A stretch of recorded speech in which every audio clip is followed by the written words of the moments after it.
अल्लाह खैर करे, सब ठीक हो। लेकिन मुझे कुछ ठीक नहीं लग रहा। इनके लिए फौरन तिब्बी इमदाद का इंतजाम करें आरिफ साहब। यकीनन यहाँ कुछ बुरा हुआ है। फौरन जाओ और जख्मियों की मदद करो।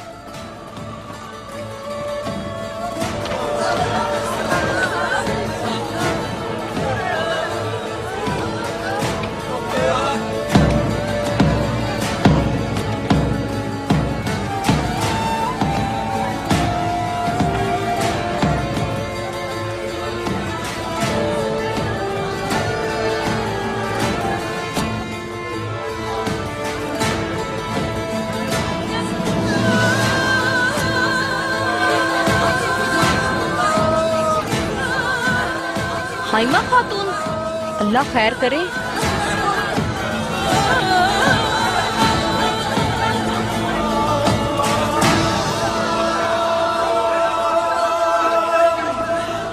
भाईजान। क्या हुआ मेरी बहन, क्या हुआ तुम्हें?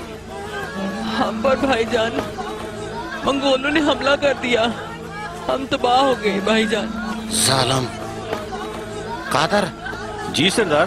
तैमूर को फौरन खबर करो। जी आका। दुमीर उस्ताद।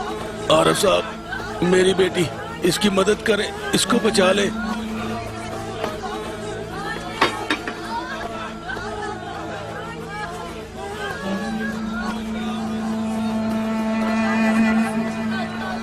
जल्दी आओ यहाँ।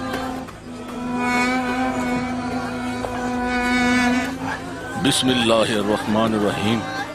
आराम से। मैं अपनी बेटी को उठाता हूँ। अर्तुगरुल और गुलतारो कहाँ हैं? भाईजान, अर्तुगरुल और हलीमा ताज़ा दम होने के लिए जंगल की तरफ गए। गुलदारो काफले के साथ था। ये सब बहुत जल्दी में हुआ। कौन जिंदा है कौन मार गया कुछ खबर नहीं। उन्होंने हमें बर्बाद कर दिया। आओ अंदर खैमे में चलो, हम सबकी देखभाल करेंगे। आए हाइमा बहन।